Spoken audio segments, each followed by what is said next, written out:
નમસ્કાર દર્શક મિત્રો, પલ્સ 365 ન્યૂઝ ચેનલમાંથી હું નિશાંત ભટ્ટ આપ સર્વેનું હાર્દિક સ્વાગત કરું છું. મિત્રો, આજે હું તમને એક ખાસ માહિતી આપવા માટે આવ્યો છું. ખાસ માહિતી ધારા 166. મિત્રો, તમને ખબર છે કે આપણે સામાન્ય માણસ કે કોઈ ગુનેગાર જ્યારે ગુનો કરીએ અથવા કાયદાનો ભંગ કરીએ ત્યારે આપણી પાછળ ઘણી બધી ધારાઓ લગાવવામાં આવે છે. ઘણી બધી ધારાઓ પોતપોતાનું કાર્ય કરે છે. પરંતુ જ્યારે કોઈ એક સરકારી અધિકારી અથવા પબ્લિક સર્વન્ટ જ્યારે પોતાનું કામ વ્યવસ્થિત નથી કરતો, એના કામમાં ક્યાંક ને ક્યાંક એ કામ ચોરી કરે છે, ત્યારે એની પર આ 166ની ધારા લાગુ પાડવામાં આવે છે.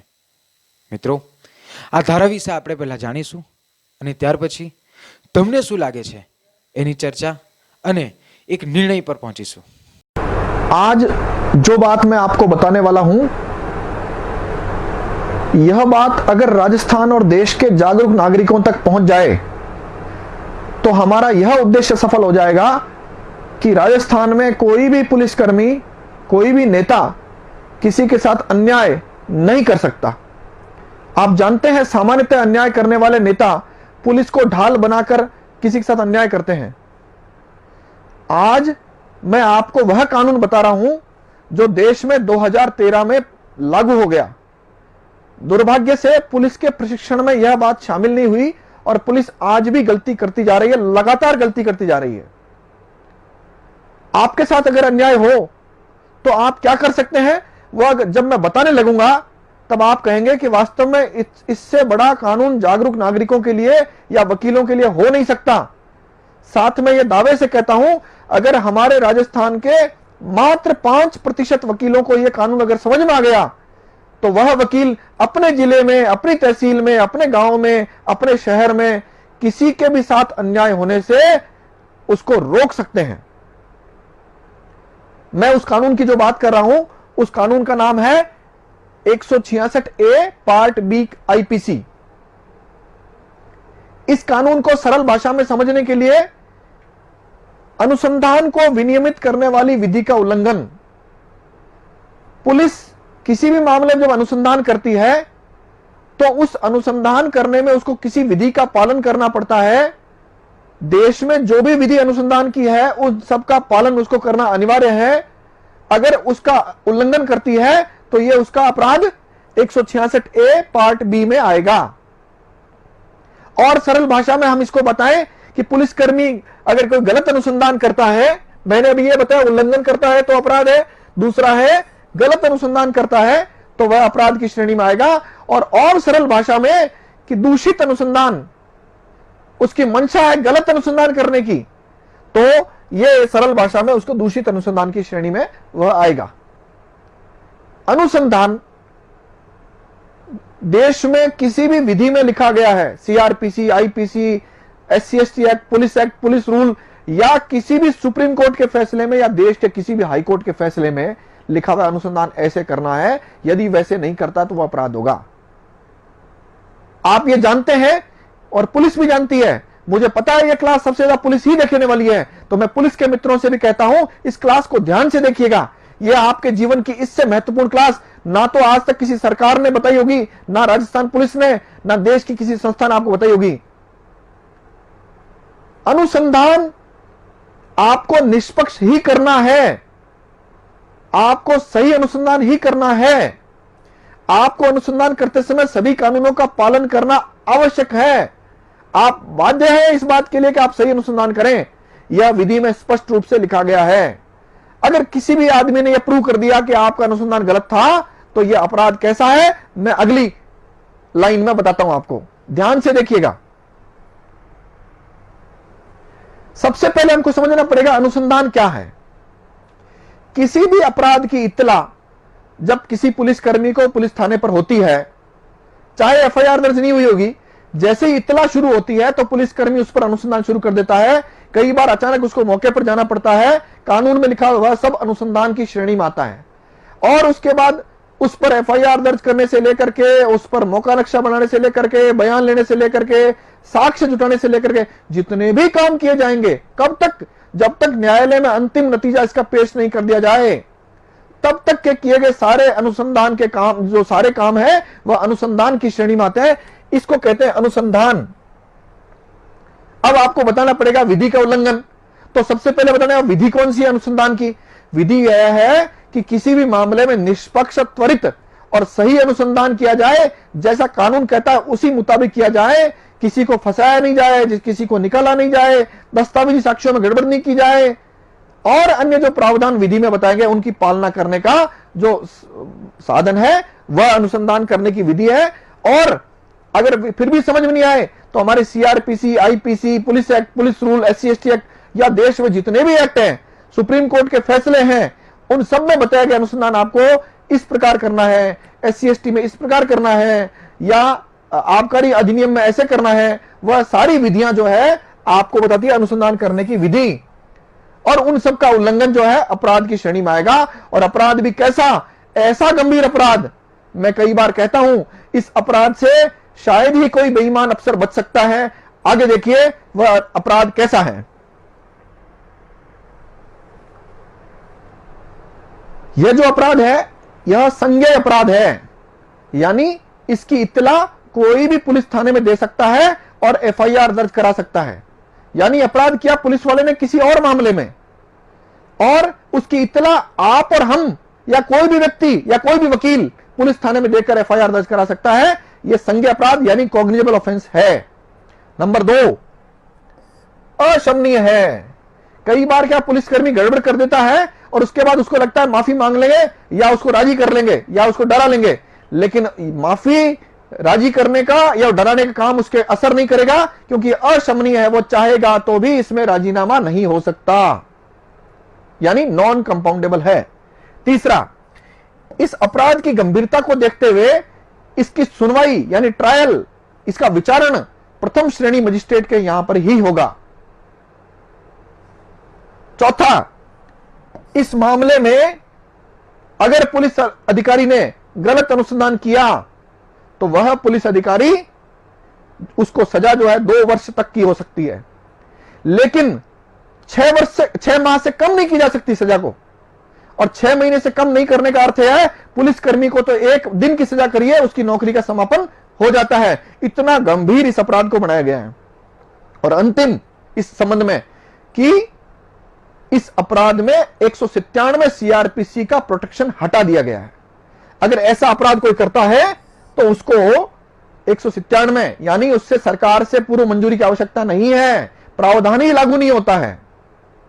यह मैंने बताया अनुसंधान करने वाले किसी भी व्यक्ति के संबंध में, यानी राजस्थान पुलिस में हेड कांस्टेबल से लेकर के एडिशनल SP या कोई IPS अफसर इन्वेस्टिगेशन कर रहा है तो वह इसका दोषी होगा। तो मैंने सबसे पहले बताया अनुसंधान अधिकारी, लेकिन इसमें कोई IPS अफसर यह समझे कि साहब मेरा तो कोई इन्वॉल्वमेंट होता नहीं है, लेकिन आप याद करिए जब भी कोई अनुसंधान अधिकारी अनुसंधान पूर्ण कर न्यायालय में नतीजा पेश करता है उससे पहले अपने उच्चाधिकारी से उस चालान या FR की स्वीकृति लेता है। वो जो स्वीकृति लेने काम है वह भी अनुसंधान का हिस्सा है। 36 CRPC में उसको वो सब काम देखने हैं जो अनुसंधान उसने किया है। उस स्वीकृति देने वाले अफसर काम केवल यह नहीं है हस्ताक्षर कर दे, इसका मतलब है उसने लीगल माइंड अप्लाई करते हुए और यह तय कर दिया है कि इसका अनुसंधान बिल्कुल सही है।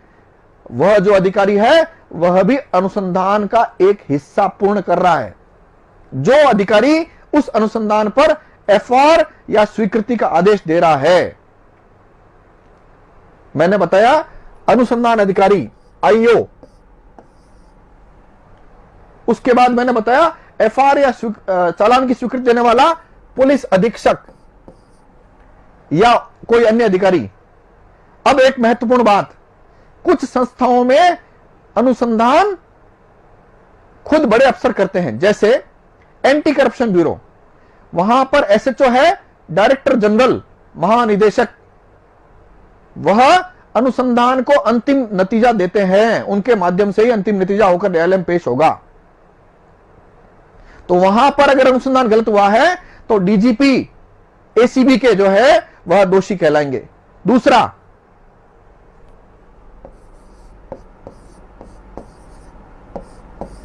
यह मैंने बताया आपको ACB में DG भी अनुसंधान का हिस्सा करता है। एक और उदाहरण, अभी आपने कुछ दिनों पहले अखबार पढ़ा कि बड़े IPS अफसरों के खिलाफ मुकदमा हुआ, वह पद्धति है CID CB में। CID क्राइम ब्रांच, और क्राइम ब्रांच में अनुसंधान कौन करता है? एडीजी लेवल का व्यक्ति। एडीजी क्राइम जो होता है वह अनुसंधान को अंतिम नतीजा देकर न्यायालय में पेश करने का आदेश देता है। इस प्रकार से यह जो एडीजी है, यह एडीजी भी उस अनुसंधान का हिस्सा है। मैंने बताया आपको गलत अनुसंधान करना अपराध है और गंभीर अपराध है, तो यह अनुसंधान करने वाला हेड कांस्टेबल से लेकर के वो सभी लोग मुलजिम होंगे जिन्होंने गलत अनुसंधान किया। एसपी जो एफआईआर चालान स्वीकृति देता है, एसीबी में अगर डीजी है तो वह दोषी होगा, और सीआईडी सीबी में अनुसंधान चल रहा है तो एडीजी क्राइम लेवल का व्यक्ति और उसके साथ जितने भी आईजी एसपी जिन्होंने अनुसंधान में भाग लिया है वह सब लोग दोषी कहलाएंगे। इतना खतरनाक अपराध। करना क्या है हमको? तो करना इतना सा है कि हमको इस अपराध में यह देखना होगा कि गलत अनुसंधान हुआ या नहीं हुआ। तो गलत अनुसंधान देखने के लिए आपको यह तरीका हो सकता है कि जैसे मान लो मैं आह्वान कर चुका हूं कि 5% वकीलों को यह बात समझ में आ जाए और सारी फाइलें अनुसंधान होकर कोर्ट में आती है। आप चेक कर लीजिए, मान लीजिए कोई बदमाश पुलिसकर्मी आपको ध्यान है यह बदमाशी करता है, आप उसके द्वारा की गई अनुसंधान पत्रावली कोर्ट से निकलवा लीजिए और उसमें देख लीजिए कुछ गलत काम किया है क्या, किसी विधि का उल्लंघन हुआ है क्या, कोई दूषित अनुसंधान हुआ है क्या, और उस पत्रावली के आधार पर चाहे तो वकील और चाहे तो कोई अन्य व्यक्ति या कोई पुलिसकर्मी स्वयं वह एफआईआर दर्ज करा सकता है। अंतिम रूप से अनुसंधान सही ही करना पड़ेगा। यानी जमाना बदल गया है, अब हमारे पुलिसकर्मियों को भी बदल जाना चाहिए। इस पूरी बात के पीछे मेरा इतना ही कहना था। अभी जो जिले भर से लोग मेरे पास आ रहे हैं, जयपुर आ रहे हैं, उनको यहां आने की जरूरत नहीं है। आप कानून समझिए, अपने जिले के किसी वकील के पास जाइए और उनको इस कानून के संबंध में बताइए और आप अपने फैक्ट रखिए कि मेरे मामले में कैसे गलत अनुसंधान हुआ है। और जब यह फैक्ट उस जिले के उस वकील साहब को ध्यान में आएगा तो वह वकील साहब आपको न्याय दिला पाएंगे और 100% न्याय दिला पाएंगे, यह मेरा दावा है। इसी प्रयास के तहत हम लोग ये चर्चा कर रहे हैं। इस चर्चा को मैं और विस्तृत तरीके से अगली बार आपके सामने रखूंगा। आप तब तक यह सारी चर्चाएं शेयर कर और आम नागरिक यानी जनता यानी मालिक तक पहुंचाएं। इसी आग्रह के साथ जय हिंद, जय भारत।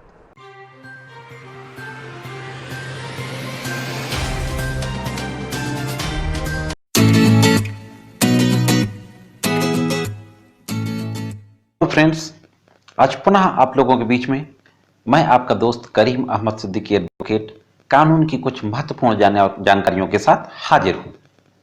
आज मैं आप लोगों के साथ चर्चा करने जा रहा हूं भारतीय दंड संहिता की बहुत ही महत्वपूर्ण धाराएं, धारा 166, धारा 166 ए बी और धारा 167। साथियों, इन धाराओं में किसी भी पब्लिक सर्वेंट की ड्यूटीज, किसी भी पब्लिक सर्वेंट के कानूनी कर्तव्यों के बारे में चर्चा की गई है कि अगर कोई पब्लिक सर्वेंट अपने कर्तव्यों का निर्वहन उस आधार पर, उस हिसाब से नहीं करता जैसे कि कानून की मंशा है, तो ऐसे पब्लिक सर्वेंट के विरुद्ध आपराधिक मुकदमा पंजीकृत कराया जा सकता है। तो दोस्तों, वीडियो शुरू करने से पहले मैं पुनः आप लोगों से निवेदन करूंगा कि आप लोगों को यदि मेरे द्वारा मेरे वीडियोस में दी जाने वाली जानकारी पसंद आती हो तो आप लोग मेरे वीडियोस को शेयर किया करें, पसंद किया करें, मेरे चैनल को सब्सक्राइब करें और सब्सक्राइब के बगल में बने हुए बेल आइकन को भी प्रेस करें, जिससे कि सबसे पहले मेरे भविष्य में आने वाले वीडियोस की जानकारी आप तक पहुंच सके। साथियों, ये लोगों को कानूनी रूप से जागरूक करने का एक अभियान है। मैं चाहता हूं कि आप लोग इस अभियान में मेरे साथ जुड़ें और मेरा साथ दें। तो देखते हैं कि इन धाराओं में क्या प्रावधान दिए गए हैं। साथियों, धारा 166 आईपीसी ये कहती है कि यदि कोई पब्लिक सर्वेंट अपने ड्यूटी के दौरान इंटेंशनली अपने कर्तव्यों का निर्वहन करते हुए अगर किसी व्यक्ति को क्षति पहुंचाता है तो यह एक क्रिमिनल ऑफेंस होगा और इस आपराधिक कृत्य के लिए उसके विरुद्ध कानूनी कार्रवाई की जा सकती है, जिसमें कम से कम 1 साल की सजा या जुर्माना या दोनों हो सकता है। 166 ए आईपीसी, साथियों, disobeying the direction of law by public servant. 166 ए ये कहती है कि यदि कोई पब्लिक सर्वेंट विधि द्वारा दिए गए निर्देश की अवहेलना करता है तो उसके खिलाफ किस तरीके की कानूनी कार्रवाई की जा सकती है। यह धारा दोस्तों क्रिमिनल ऑफेंसेस में आपराधिक जो मुकदमे होते हैं, विवेचना होते हैं, आपराधिक जो मामले होते हैं, उनमें विवेचना से संबंधित है। यदि कोई पब्लिक सर्वेंट किसी मामले की विवेचना अगर कायदे से नहीं करता है, निष्पक्ष विवेचना नहीं करता है, विधि जो उसको कर्तव्य करने के लिए आज्ञा दे रही है, अगर अपने उन कर्तव्यों का निर्वहन विधि की मंशा के अनुरूप नहीं करता है, तो ऐसे पब्लिक सर्वेंट के विरुद्ध कानूनी कार्रवाई की जा सकती है। साथियों, धारा 166 ए को 3 क्लासेस में डिवाइड किया गया है। धारा 166 ए बी सी, 66 सी, धारा 166 ए सी में धारा 166 ए सी ये कहती है साथियों कि जब कोई व्यक्ति थाने में जाता है, कुछ महिला अपराधों से संबंधित अपराधों की एफआईआर लिखाने जाता है धारा 154 के तहत, और पुलिस अधिकारी उन महिला अपराधों की एफआईआर लिखने से मना कर देता है, तो ऐसे पुलिस अधिकारी के विरुद्ध कानूनी कार्रवाई की जा सकती है, यानी एक संज्ञेय अपराध पंजीकृत कराया जा सकता है। वो महिला अपराध जो होंगे वो 326 धारा 326 ए आईपीसी, धारा 354 धारा 354 ए आईपीसी, धारा 370 धारा 370 ए आईपीसी, धारा 376 A B C D E और धारा 509 आईपीसी। ये वो महिला अपराधों से संबंधित धाराएं हैं दोस्तों, कि जिन धाराओं की अगर एफआईआर लिखने से कोई भी पब्लिक सर्वेंट जो थाने का भार सौदा का अधिकारी भी है, अगर असफल हो जाता है, तो ऐसे पब्लिक सर्वेंट के विरुद्ध एक संज्ञेय अपराध पंजीकृत कराया जा सकता है, जिसकी सजा 6 माह से लेकर 2 साल तक की हो सकती है और जुर्माना भी हो सकता है। धारा 166 बी ये कहती है कि यदि कोई इंजर्ड व्यक्ति है, उसको अगर किसी भी सरकारी, राज्य सरकार, सरकारी या अर्ध सरकारी, राज्य सरकार का हो या केंद्र सरकार का अस्पताल हो, अगर उसमें ले जाकर उसका समुचित इलाज नहीं कराया गया, चिकित्सीय सुविधा उपलब्ध नहीं कराई गई, तो ऐसे लोक सेवक के विरुद्ध भी कानूनी कार्रवाई की जा सकती है। धारा 167 क्या कहती है?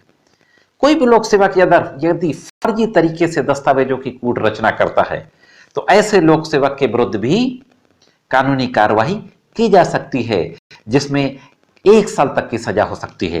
तो साथियों, ये थी धाराएं 166, 166 ए बी और 167 आईपीसी। मैं उम्मीद करता हूं कि आपको छोटी सी ये विधिक जानकारी जरूर पसंद आई होगी। મિત્રો, તમે વિડીયોમાં જોયું કે આ ધારાઓ આપણને કેટલી બધી કામ લાગે એવી છે। તે છતાં તમારી સાથે આવું કંઈ પણ થયું હોય અને તમે અમને જણાવવા માંગતા હોય તો સ્ક્રીન પર અમારો નંબર આપ્યો છે, પ્લીઝ અમને કોન્ટેક્ટ કરો। તદુપરાંત કોઈ પણ પ્રેસ મિત્રએ અમારી સાથે જોડાવવું હોય તો પ્લીઝ આ નંબર પર કોન્ટેક્ટ કરો। મિત્રો, ખરેખર તમને આ માહિતી નવી લાગી હોય તો પ્લીઝ અમારી જે પણ તમે જ્યાં પણ આ વિડીયો જુઓ છો ત્યાં કોમેન્ટ કરો, અને તમને આ માહિતી જણાવવા જેવી લાગતી હોય તો પ્લીઝ આ વિડીયોને વધારે ને વધારે શેર કરો। Thank you so much.